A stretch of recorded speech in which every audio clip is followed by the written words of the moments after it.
हैं तो आपकी जीवन यात्रा जो है जो सुखद बनी रहेगी, उसमें कोई विघ्न बाधा नहीं आएगी। और इसी संदर्भ में जो है कहते हैं कि धृतराष्ट्र कि हमेशा यदि कोई सुख चाहता है तो उसे जो है धर्म का त्याग नहीं करना चाहिए, धर्म का ठीक प्रकार से पालन करें तो जीवन में सुख रहता है, नहीं तो जीवन भर जो है वह व्यक्ति दुखी ही रहता है, कभी सुख को प्राप्त नहीं हो सकता, चाहे दुनिया भर की संपत्ति उसको प्राप्त हो जाए।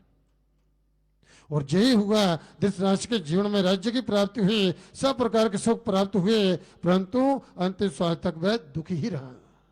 कारण कि उसमें इतनी तृष्णा थी कि जी मुझे प्राप्त हो जाए, मेरे परिवार को प्राप्त हो, तो इसलिए जो है इसी कारण से जो है उससे अधर्म हुआ।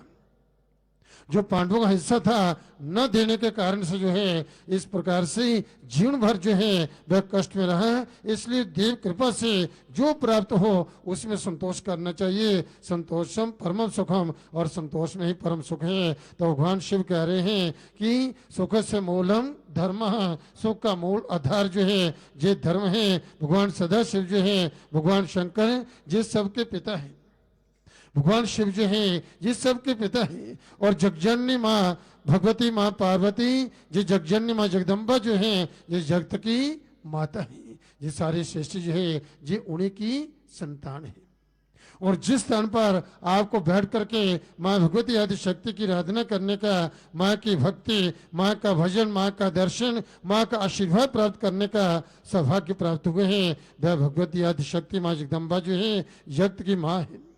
जो इस गुफा के अंदर 3 दिव्य पिंडी के विराजमान हैं, माता महाकाली, माँ लक्ष्मी वैष्णवी और माता महासरस्वती। तो आद्य शक्ति माँ जगदम्बा का जो मूल आधार जो है वह एक ही, वह आद्य शक्ति एक ही। और जिस समय सृष्टि का प्रादुर्भाव होता है उस समय वही भगवती जो है वह 3 शक्ति ग्रहों में उनका प्रादुर्भाव होता है, महाकाली, महालक्ष्मी और माता महासरस्वती। ये भगवती की ये 3 रूप जो हैं, और दुर्गा सरस्वती के द्वारा जो आप भगवती की साधना करते हैं, इन माताओं को प्रसन्न करने के लिए, इन तीनों माताओं की कृपा प्राप्त करने के लिए उसमें 3 ही चित्र बतलाए गए हैं।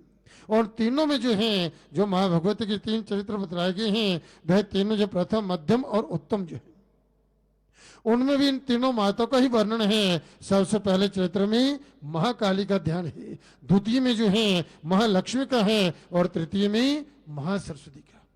और तीनों की प्राप्ति के लिए, इनकी अनुकूलता प्राप्त करने के लिए साधक जन जो हैं, जो माँ की शक्ति की उपासना करते हैं, उनके सब कार्य सिद्ध होते हैं। फिर जहाँ पर जो भगवती 3 पिंडी को विराजमान है, वहीं सामने भगवान शिव विराजमान है।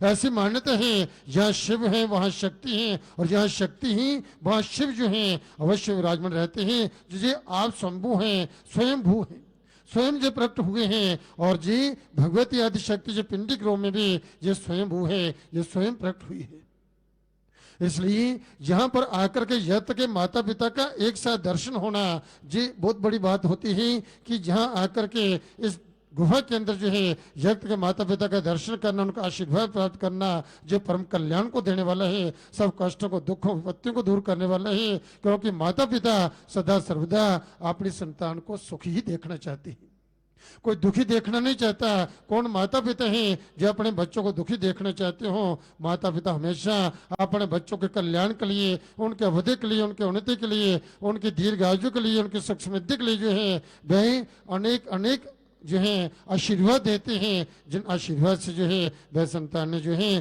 परम कल्याण को प्राप्त होती हैं। तो इसलिए यहाँ अपनी संतान पर जो है उनकी जो है असीम कृपा जो है जी बड़ी रहती है माता पिता की। ये जगत के माता पिता हैं, और इसलिए उनका नाम जो भगवान शिव का क्या है, आशुतोष है। बड़े शीघ्र जो प्रसन्न होते हैं। तो कहते हैं कि मां पार्वती के पूछने पर जो भगवान शंकर ने जो है उन्हें नीति धर्मोपदेश जो है जो प्रदान किया है, जो बड़ा ही उपयोगी है। और यदि मनुष्य जो है उसे अपने जीवन उतारते हैं तो निश्चित रूप से वही परम कल्याण को प्राप्त होता है, उसके जीवन में कोई विघ्न बाधा नहीं आ सकती। तो वह कहते हैं, भगवान शंकर बताते हैं कि सबसे बड़ा धर्म जो है वह क्या है, सत्य है। सत्य के मार्ग पर चलिए, कभी किसी के साथ छलकपट मत कीजिए, कभी झूठ मत बोलिए। तो सत्यम वद, तो सबसे जो है जी बड़ा धर्म क्या है? सत्य है। सत्य पर ही जो पृथ्वी टिकी हुई है। और जो है सबसे बड़ा पाप क्या है? असत्य है। इसलिए नास्ति सत्यात् परो धर्म, सत्य के समान कोई धर्म नहीं, ना नृतात पातकम, और नृत्य के समान कोई पाप नहीं। इसलिए पाप से बचें और सत्य के मार्ग पर चलें, जो भगवान शिव का उपदेश है।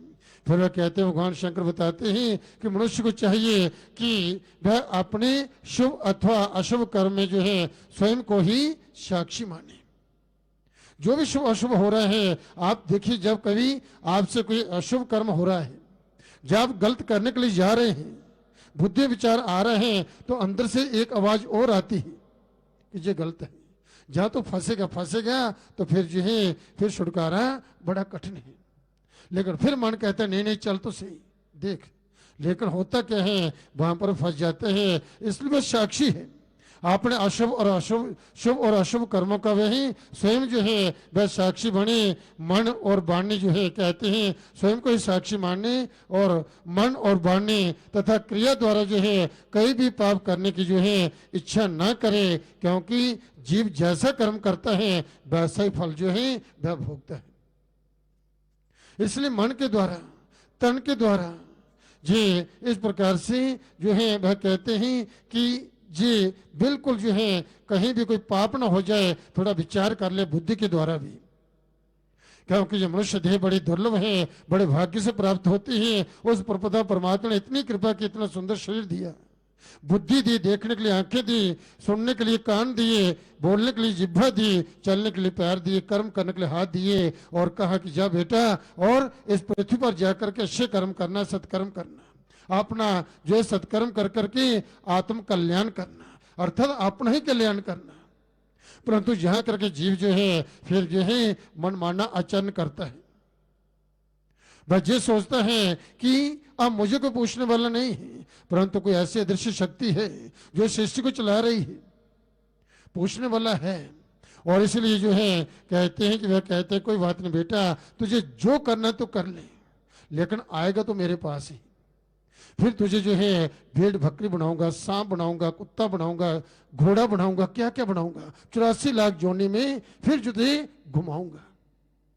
इसलिए जो है जी कर्म के अनुसार ही मनुष्य को आगे जो है ये जन्म जज प्राप्त होते हैं। इसलिए प्रयत्न पूर्वक भगवान शिव कह रहे हैं कि धर्म के मार्ग पर चलते धर्मन को कर्मी जो करना चाहिए। मनसा वाचा कर्मणा, मन द्वारा, वाणी द्वारा जो है क्रिया द्वारा किसी तन से जी कहीं कोई पाप न हो जाए, पाप से बचें और सत्य के मार्ग पर चलें, तो जीवन जो आपका सुखी बनेगा। और जीवन रहते हुए ऐसा मनुष्य जो है वह आत्म कल्याण कर सकता है, उस परमात्मा को भी साक्षात्कार कर सकता है, यदि इस प्रकार से वह अपना जीवन जो है वह जीता है। बोल सच्चे दरबार की। इसलिए वे कह रहे हैं यादृशम कुरुते कर्म तादृशम फलम अश्नुते, जैसा वह कर्म करता है वैसा उसका फल भोगता है। फिर वह कह रहे हैं तृष्णा के समान जो है कोई दुख नहीं, तृष्णा के समान जिसके अंदर तृष्णा रहती है उसको पूरी सृष्टि की जो स्मृति प्राप्त हो जाए वह दुखी ही दुखी रहता है, बस सुख नहीं रहता है। सब कुछ होते हुए भी घर में जो है संतान सुख भी है, ये परिवार का सुख, सब कुछ घर गृहस्थ धन संपत्ति सब कुछ है, तो वह दुखी है। क्यों कि पड़ोसी के पास जो है वह मेरा जो है इससे भी अधिक हो जाए, इसके पास क्यों है, इसी का दुख लेकर के जो है वे कहते हैं तृष्णा। तृष्णा न जीरना भय में जीरना। तृष्णा एक ऐसा रोग है जो कभी बूढ़ी नहीं होती। मनुष्य जो है बूढ़ा होकर के समाप्त हो जाता है, परंतु अंत स्वार्थ तक उसकी तृष्णाएं बढ़ती रहती हैं। इसलिए इसको तृष्णा पर विजय प्राप्त करने के लिए क्या है? संतोष। उस भगवती की शरणागत होकर के मां से प्रार्थना करें और इस प्रकार जो उसकी कृपा से प्राप्त हो उसी में संतोष करें, क्योंकि आपके जो भाग्य में है वह प्राप्त होकर के रहेगा।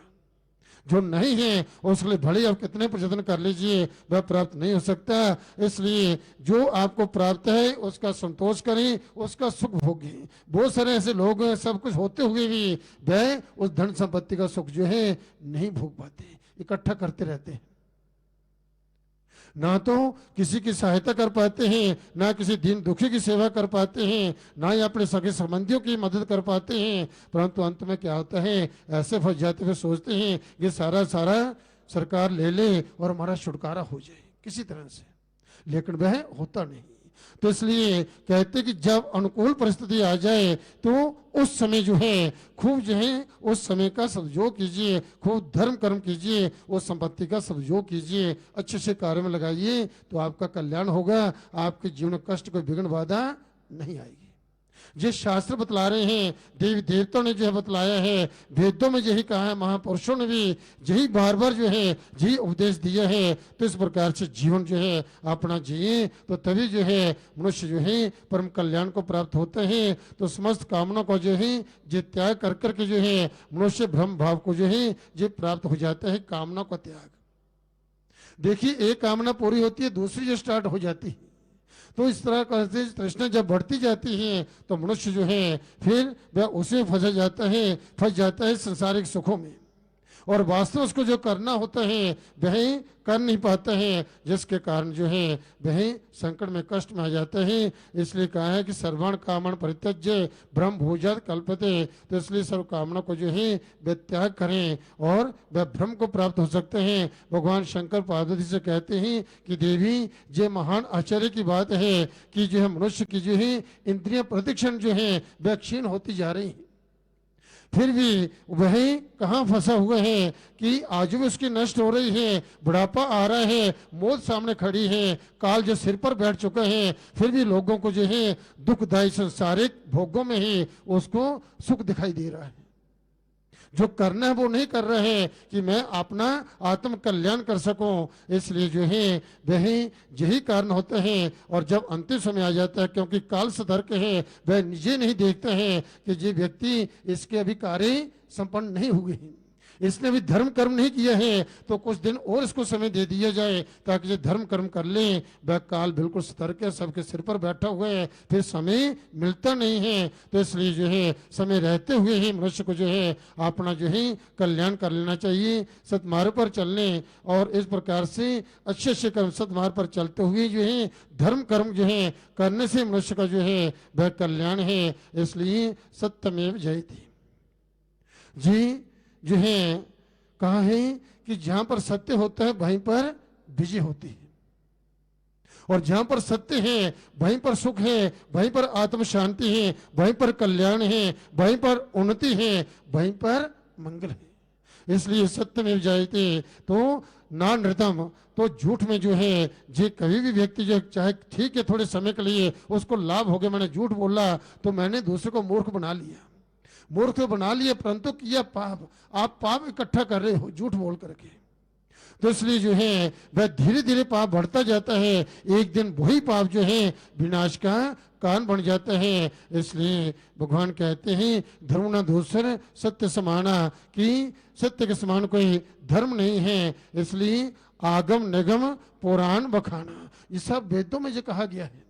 तो इसलिए जो है देखिए जब जीवन जो है जो क्षण भंगुर है, और फिर उसके लिए भी जब व्यक्ति पाप करे तो क्या, देखिए पहली बात ये है कि बच्चों को ज्ञानवान बनाइए, खूब विद्या उनको जो है जी दीजिए, ज्ञानवान बनाइए। उनके लिए धन संचित करने की जरूरत नहीं, धन उनके पीछे अपने आप आएगा। यदि आपकी संतान योग्य है और इस प्रकार गुणी है, ज्ञानवान है, वह आपको भी सुख देगी, आपको कल्याण करेगी। ऐसे संतान समाज को कल्याण करने वाली होती है, और उन्हीं की कीर्ति जो है संसार में अटल बनी रहती है। इसलिए बच्चों को खूब जो है विद्या ज्ञान जो है उसको दीजिए, ताकि वे इस प्रकार से ज्ञान प्राप्त करें, और ज्ञान से ही व्यक्ति जो सब ओर से वह परम कल्याण को प्राप्त होता है, इस लोक में सुखों को प्राप्त कर लेता है, और आगे भी, क्योंकि उसी की सूझ बुद्धि जो है ठीक प्रकार से काम करती है। इसलिए उनके लिए धन संचित करने की कोई आवश्यकता नहीं, बच्चों को योग्य बनाए। इसलिए माँ से प्रतिदिन यही प्रार्थना करें, विद्यावंतम यशस्वंतम लक्ष्मीवंतम जन्म करो, रूपम देहि जयम देहि यशो देहि दिशो जी, कि माँ आप अपने भक्त जनों को विद्वान यशस्वी और लक्ष्मीवान बनाओ। लक्ष्मीवान क्या होती है, लक्ष्मी जो होती है, लक्ष्मी के रूप में जब भगवती अपने घर में आती है तो वह अवधि को उन्नति को देती है। जब पैसे के रूप में आती है तो क्या होता है, वह कई प्रकार की परेशानियों को दे देती है। तो इसलिए भगवती हमारे घर में लक्ष्मी के रूप में आए, जिससे परिवार में सुख और शांति बनी रहे, वहां पर किसी प्रकार की अशांति न हो। इसलिए मां से जो प्रार्थना करें, प्रतिदिन मंत्र का जो प्रतिदिन पाठ करें और मां से जो प्रार्थना करें, विद्यावंतम यशस्वंतम लक्ष्मीवंतम जन्म करो, रूपम देहि जयम देहि यशो देहि दिशो जहि, कि माँ आप अपने भक्त जनों को, जो भी आपकी भक्ति करते हैं, उन्हें आप जो है यशस्वी, लक्ष्मीवान और विद्वान बनाइए, रूप दो, जय दो, यश दो, और काम क्रोध लोभ अहंकार आदि शत्रुओं का नाश करो। ऐसी हम पर कृपा करो, ऐसा हमें आशीर्वाद दो, ताकि हम जो है इन दोषों पर विजय प्राप्त कर सकें, इन काम क्रोध लोभ अहंकार आदि इन शत्रु विजय प्राप्त कर सकें, और आपकी कृपा से जो है हमें ज्ञान की प्राप्ति हो, हमें लक्ष्य की प्राप्ति हो, हमें यश कीर्ति की प्राप्ति हो। ये सब आपकी कृपा से ही जो है ये संभव हो सकता है, और आपकी कृपा हमेशा हम पर बनी रहे, ऐसा हमें आशीर्वाद दीजिए। बोलो सच्चे दरबार की जय। इन्हीं शब्दों के साथ अपनी वाणी को विराम देते हुए निवेदन कर रहा है श्री विजय कुमार जी से मां के चरणों में भजन प्रस्तुत करेंगे। आप सभी भक्तों से कीर्तन से